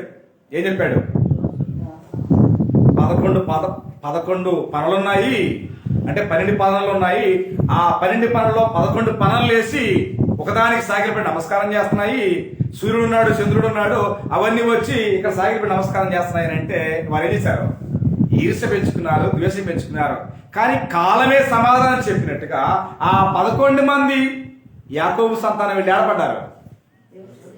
పడలేక చూడండి, అక్కడ ఆ సందర్భాన్ని బట్టి మాట్లాడుతూ చూడండి. యోసేపు, భయపడకుడి, నేను దేవుని స్థానమందు ఉన్నానా? లేను. చూడండి, మీరు నాకు కీడు చేయను ఉద్దేశించుతుంది, కానీ నేటి దినమున జరుగుతున్నట్లు అది బహు ప్రజలకు అన్నాడు. ఎవరా బహు ప్రజలు? 12 గోత్రాల ప్రజలు, 11 మంది గోత్రాలు కాదు. 12 గోత్రాల ప్రజలలో 12 గోత్రాల వారిలో నుండి రాబోతున్న ఇశ్రాయేలు సమూహం అనే సత్యాన్ని గ్రంథం మనకు బోధిస్తూ ఉంది. అంటే నిజంగా ఇక్కడ యోసేపు ద్వారా ఆ కార్యం జరగకపోతే ఇశ్రాయేలు యొక్క వంశమంతమేది నిర్వీర్యమైపోయేది ఆహారం లేని పరిస్థితుల్లో. కాబట్టి దేవుడు ఏం కలిగిన వాడు? భవిష్యత్తు జ్ఞానం కలిగిన వాడు కనుక ముందుగానే యోసేపుని ఎలా పంపించాడు? వాళ్ళ ద్వారా యుక్తి పంపించి ఆయన ద్వారా ఇశ్రాయేలు సంతానాన్ని మొత్తాన్ని బ్రతికించి ఏం చేశాడు? విస్తరింపజేశాడు. నిజంగా ఆ పని విషయంలో దేవుడు మర్చిపోతే మాట చెప్పాడు. ఇవాళ మనం కూడా అవకాశాన్ని బట్టి మాటలు చెబుతాం, కానీ సమయానికి వచ్చరికి సిస్టర్ కుదరలేదండి అని చెప్పి చెప్తాం. కాదని దేవుడు అక్కడ అవకాశం పెట్టి చెప్పాడు. అవకాశం వదిలేశాడా? అవకాశం ఉన్నా అవకాశం లేకపోయినా మనం ఏ విషయంలో ఒక ఖచ్చితమైన మాట ఇస్తే దాని విషయంలో ఎగ్జాంపుల్ ఉండకూడదనేటువంటి విషయాన్ని గ్రంథం మనకు బోధిస్తా ఉంది దేవుని పిల్లడారు. కాబట్టి ఈ లోకంలో జీవిస్తున్నటువంటి మనం కూడా ఏ విధంలో ఉన్నామనే విషయాన్ని లేఖలు మనతో మాట్లాడుతూ ఉంటున్నాయి. కాబట్టి మీరు మూలపాఠాలతో బ్రతుకుతున్నారా లేదా దేవుని చిత్తంతో బ్రతుకుతున్న విషయంలో ఖచ్చితమైనటువంటి అవగాహన కలిగి జీవించాలనే విషయాన్ని గ్రంథం మనకు బోధిస్తా ఉంది. కాబట్టి ఈ భూమి మీద జీవించే మనం అందరం కూడా అన్ని సందర్భాల్లో దేవునికి లోబడాలి అని చెప్పి గ్రంథం బోధిస్తుంది. కానీ లోబడతామా? దేవునికి లోబడం. దేవునికి లోబడితే మనకు దూరం అయ్యేది ఎవరు? దేవునికి లోబడకపోతే మనకు దగ్గర అయ్యేది ఎవరు? ఒక్కసారి యాకోబు రాసిన పత్రిక 4వ అధ్యాయము 7వ వచనం మీరు చూస్తే, పరిశుద్ధ గ్రంథం నుండి యాకోబు రాసిన పత్రిక 4వ అధ్యాయము 7వ వచనం ఉన్నటువంటి సారాంశం మీరు గమనించినట్లయితే, కాబట్టి దేవునికి ఎవరికి? కాబట్టి దేవునికి లోబడి అపవాదిని ఎదురించుడి అన్నాడు. అంటే మన జీవితాలు దేవుడు మనల్ని ప్రేమించి మనకు అనిపించిన అద్భుతమైన జీవితంలో మనము దేవునికి లోబడకపోతే మిగిలింది ఎవరికి? కాబట్టి దేవునికి లోబడి అపవాదిని ఎదిరించండి. అపవాదికి లోబడితే దేవుడు బయటికి వెళ్ళిపోతాడు. గ్రంథం బోధించే వాస్తవాల క్రమంలో ఒక వ్యక్తి 2 వ్యక్తులకి దాసుడుగా ఉండలేడు. అటు దేవునికి గాని ఇటు సిరికి గాని ఉంటే దేనికైనా ఒక్కదానికే దాసుడుగా ఉండాలనే విషయాన్ని గ్రంథం మనకు బోధిస్తుంది. కాబట్టి దేవునికి లోబడి ఉండాలి. అప్పుడు అపవాదిని ఎదిరించుడి, వాడి మీద నుంచి పారిపోతాడు అని చెప్పి గ్రంథం బోధిస్తుంది. కానీ మనం దేవునికి లోబడుతున్నామా? లోబడతలేదు. దేవుణ్ణేమో ఊరికి బయట పెడతాం, దెయ్యాన్నేమో నెత్తరెక్కించుకొని ఊరెగుతూ ఉంటాం. కాబట్టి దేవుడిని మేము బయట పెడతాం, దెయ్యాన్నేమో ఇంట్లో తెచ్చుకొచ్చి మూలస్థానంలో కూర్చోబెడతాం. అలా పెట్టేటువంటి వ్యక్తులు వారి ఆత్మ సంబంధమైన జీవితాలు అభివృద్ధి పొందే ఛాన్సే లేదు. వాస్తవానికి మరొక నగ్న సత్యాన్ని విజ్ఞాపకం చేస్తా. అంటే వేగంగా వెళ్ళేటువంటి ప్రతి వాహనాన్ని దేంతో ఎస్టిమేట్ చేస్తారు చెప్పండి అమ్మా?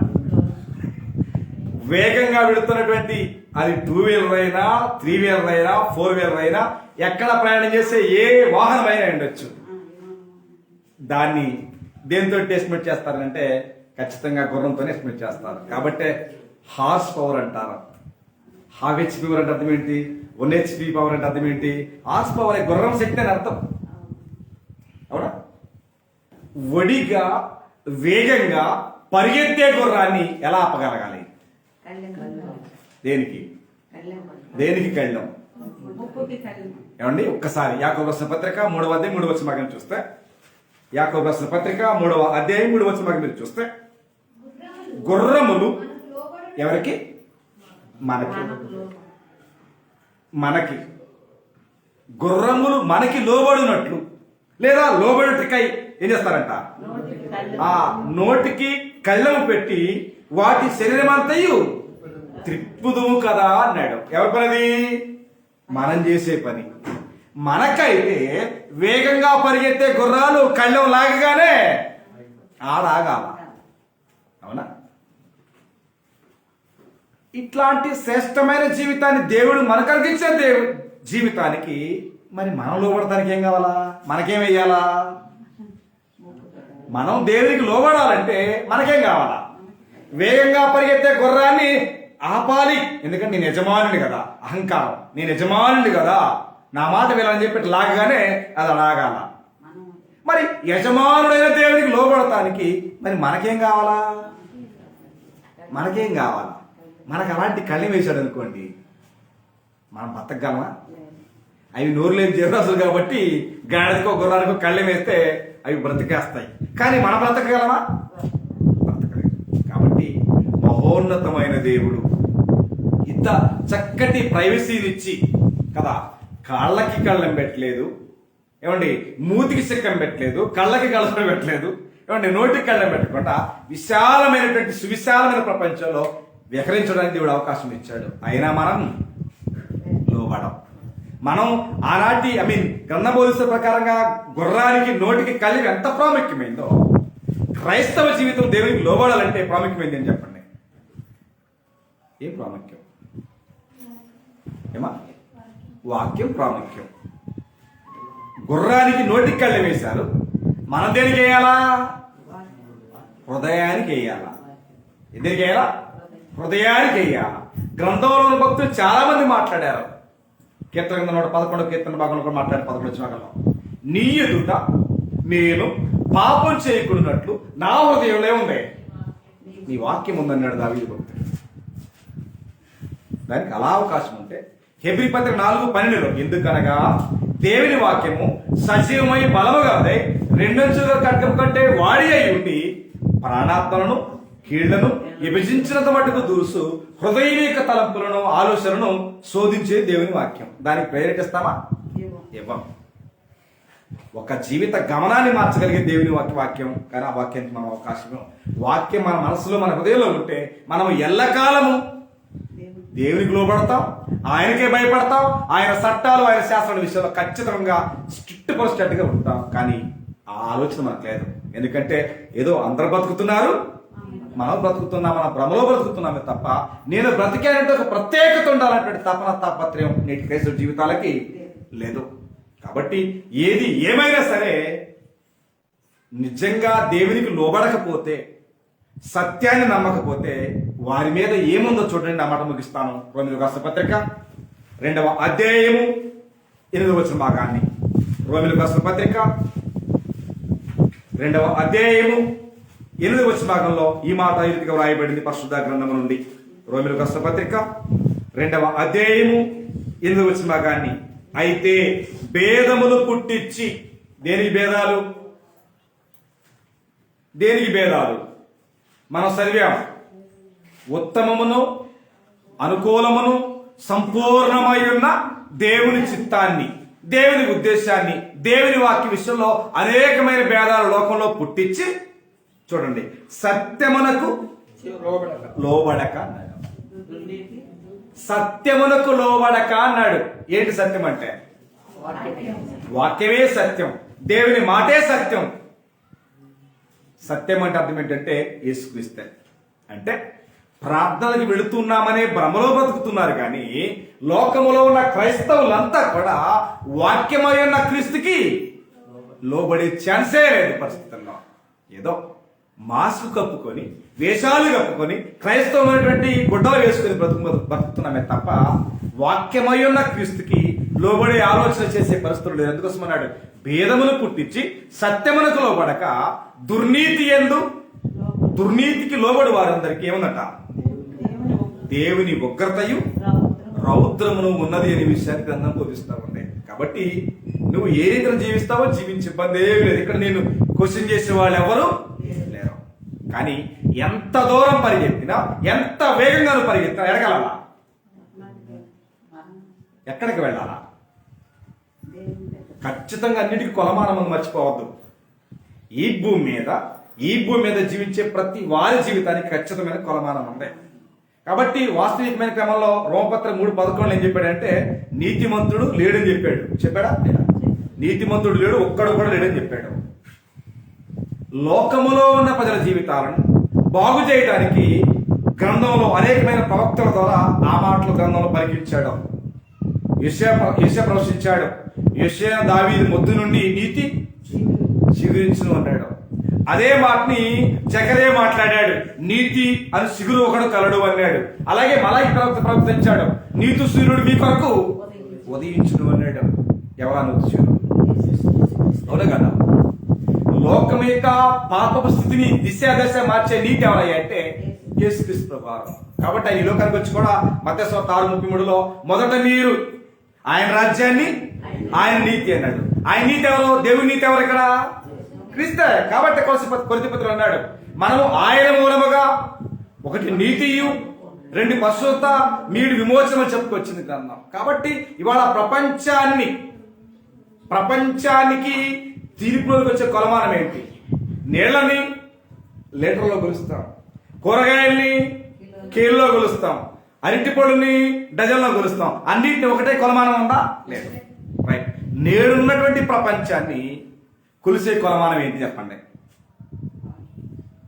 నేడున్నటువంటి ప్రపంచాన్ని అంటే సృష్టి ప్రారంభం నుంచి ముగింపు దాకా లోకాన్ని కొలవడానికి, లోకాన్ని తేవడానికి దేవుడు వాడే ఒకే ఒక కొలమానం చెప్పండి. నా మాట ముగిస్తాను.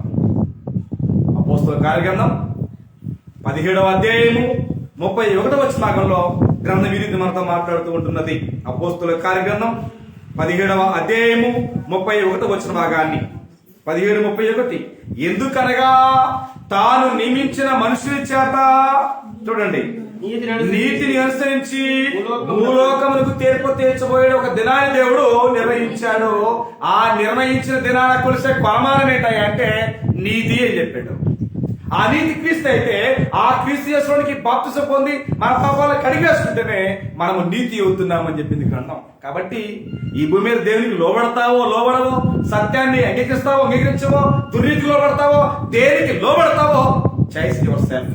ఇక్కడ ఎవ్వరు అడ్జస్ట్ చేసేవాళ్ళు లేరు, ఇక్కడ క్వశ్చన్ చేసేవాళ్ళు ఎవరు, ఇక్కడ నిన్ను ప్రశ్నించేవాళ్ళు ఎవ్వరు లేరు. కానీ ఒక దినాన్ని దేవుడు నిర్ణయించాడు. ఆ దినమున దీంతో నీతి అనే కొలమానంతో కొలిస్తే ఆ నీతిలో నువ్వు ఉంటే బలానమకమైన మంచి దాసుడు అంటాడు. ఆ నీతిలో లేక దుర్నీతిలో ఉంటే ఏమంటాడు? సోమరివైన చెడ్డదాసుడు తీసుకెళ్ళి కట్టికి శేఖర బలంలో వేయంటాడు. అది అగ్ని గుండము, అది అగ్ని ఆరని పురుగు సావని నాకు నరకం. కాబట్టి దేవుని పిల్లారా, క్రైస్తవ భూమి మీద బ్రతుకుతున్నామని అర్థం ఏంటంటే దేవుడు చక్కటి అవకాశం మనకు ఇచ్చాడు. నీతిగా ఉంటారో దుర్నీతిగా ఉంటారో, దేనికి లోబడతారో, దెయ్యాలకు లోబడతారో, ఈ భూమి దేవుడు మీకు ఇచ్చిన ఆయుష్కాల్లో దేనికి లోబడతారు అన్నది మీ వ్యక్తిగత నిర్ణయాలు. లేఖనాల ద్వారా దేవుడు నాతో అంటే నాకు మీకు మన అందరికీ పాఠాన్ని దేవుడు నేర్పుతున్నాడు. ఈ పాఠాలు ఏదైనా మీరు లేదా మనం అందజేయబడాలంటే నీతికి లోబడి దుర్నీతి విడిచిపెట్టి మనం దేవునికే లోబడి దేవునికే భయపడి ఆయన ఆజ్ఞల విషయంలో నమ్మకంగా, భయంగా, భక్తిగా బ్రతికినట్లయితే దేవుడు మనల్ని పరిపూర్ణంగా దీవిస్తాడు. ఎలా దీవిస్తాడనంటే ఆయన పౌలు మాట్లాడాడు, మనలో అన్నాడు. అంటే అర్థం ఏంటి? మనలో తన కార్య సాధకము చొప్పున, అంటే దేవుడు చెప్పిన మాట ప్రకారంగా మనలో శక్తివంతం లేకుండా, శక్తి లోపం లేకుండా మనం చేసే కార్యక్రమాలు మనం చేస్తే ఆయన నీకేం తక్కువగా లేడు. అది చెప్తున్నాడు. మనం అడుగు వాటి కంటే, ఊహించు వాటి కంటే అత్యధికముగా శక్తి గల దేవునికి క్రీస్తు యేసు మూలముగా సంఘములో తరతరములు సదాకాలం మహిమ కలుగును గాక. ఆమేన్. నువ్వు చేస్తే నీ జీవితానికి ఏమీ తక్కువ కాలేదు. కాబట్టి అంత విశ్వాసపూర్వకంగా దేవుడు కీర్తనకారుడు మాట రాజు ఆయన కొరత ఏముంది? ఏమండి, గుర్రాలు లేవా, రౌతులు లేవా, ఆహారం లేదా, వస్త్రాలు లేవా, పొలాలు లేవా, పంటలు లేవా, అన్ని ఉన్నాయి. అయినా సరే ఆయన ఉన్నాడు. యెహోవా నా కాపరి కలగదు అన్నాడు. ఆయన పొలాల మీద ఆధారపడలేదు, రాజ్యాల మీద ఆధారపడలేదు, గుర్రాల మీద, రౌతుల మీద, దేని మీద ఆధారపడలేదు. ఆయన కేవలం ఆయన ఆశ్రయదుర్గమన్నాడు. ఆపత్కాలమందు నమ్ముకోదగిన సహాయకుడు నీవే, నా ఆశ్రయము, నా దుర్గము, నా కోట, నా కొండ, నా కేడము మొత్తం నువ్వేనన్నాడు. ఆయన రాజుగా ఉండి ఒక సామాన్యమైన మానవుడుగా అన్నింటిని వదిలిపెట్టి నువ్వేనన్నాడు.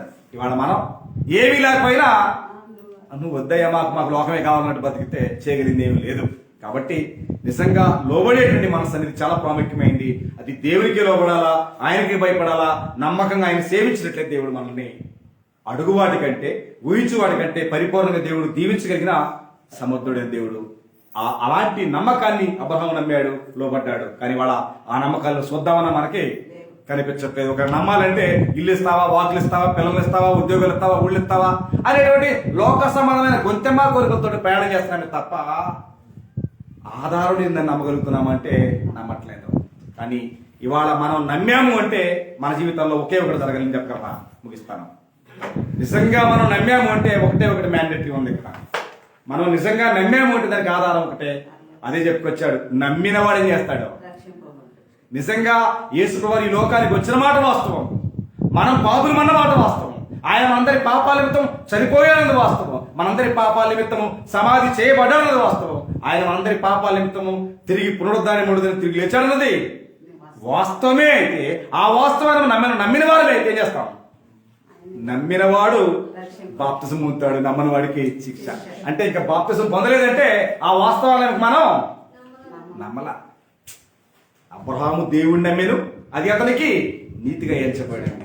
మనం నమ్మకపోతే మనం నీతిమంతులం కాలేము. కాబట్టి మన జీవితాలు భూమి మీద ప్రయాణికులుగా, యాత్రికులుగా ఉన్నంతకాలం మనము దేవునికే లోబడి, దేవునికే భయపడి, దేవుని చిత్తానుసారంగా మన జీవితాలని దేవునికి మహిమకరంగా కొనసాగించుకుంటూ దేవుని మహిమార్థంగా మనం ఉపయోగపడాలని, మన కుటుంబాలు పరిపూర్ణంగా దీవించబడాలని ప్రభు ప్రేమను బట్టి నన్ను హెచ్చరించుకుంటూ, మిమ్మల్ని ప్రేమతో హెచ్చరిస్తూ ఈ అవకాశం అందించినటువంటి దేవునికి హృదయపూర్వకంగా కృతజ్ఞతాస్తులు సమర్పిస్తూ ఇటు వాక్యాన్ని శ్రద్ధ మీ అందరికీ కూడా నా ప్రత్యేకమైన తెలియజేస్తున్న మాటలు చూస్తున్నాను. అందరికీ ప్రార్థన చేసుకుందాం.